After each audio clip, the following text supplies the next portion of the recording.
Hello, naitwa Engineer Saidi Salim, karibu katika tutorial namba 2 na leo tutaangalia kuhusiana na application button. Kama nilivyotoka kuelezea katika tutorial iliyopita, ukija juu kabisa upande wa kushoto kuna hii buttons ambayo itakuwa ina nembo ya C. Ina drop down ambayo ukiklik itakuwa na option ya new, open, save, save as. Hizi option zote hizi zipo kwenye software nyingi tunajua. Na sisi tutaangalia hii option ya drawing utility. Ukija kwenye drawing utility, tutaenda kwenye drawing settings. Ukiklik drawing settings, hii dialog box itatokeza na hapa utakuwa na uwanja wa kuseti units. Sisi tunatumia meters, imekuja by default kwa sababu wakati tunatufungua hii templates tuliifungua kwenye metric form. Lakini unaweza ukabadilisha kama unataka fits. Sisi tunatumia meters kwa sababu tunatumia metric. Vile vile kuna hii conversion kutoka kwenye metric kuja kwenye imperial. Vile vile scales, unaweza ukachange scale unayotaka, japokuwa unayo option baadaye ya kubadilisha. Lakini vile vile unaweza uka customize scale yako hapa unayotaka vile vile kwa kutype.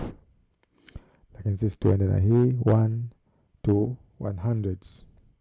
Vile vile unaweza ukaweka angular units, either degree au radians. Sisi tunatumia degree. Sehemu muhimu ni kuseti zones. Zones hapo utaseti nchi ambayo unafanyia kazi mradi wako. Sisi tuko Tanzania, kwa hiyo tutaselect hapa Tanzania.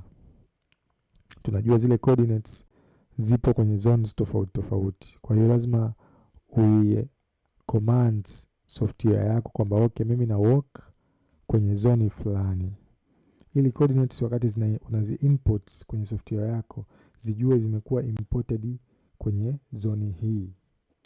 Kwa sababu usipo set, manake hizi coordinates zitajiamulia kukaa kwenye zone yoyote kwa sababu zinaapia kwenye kila zones. Then utakuja kucheck sasa, baada ya kuweka category ya nchi yako Tanzania, utakuja kucheck available coordinate systems ambazo zipo. Kwa mfano sisi tuna ARC 1960, UTM zone 30S.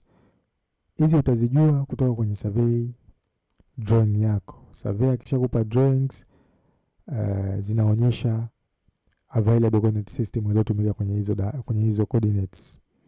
Lakini vile vile njia ya pili unaweza kutumia Google Earth kuzipata. Kwa mimi na work chini ya UTM zone 35S.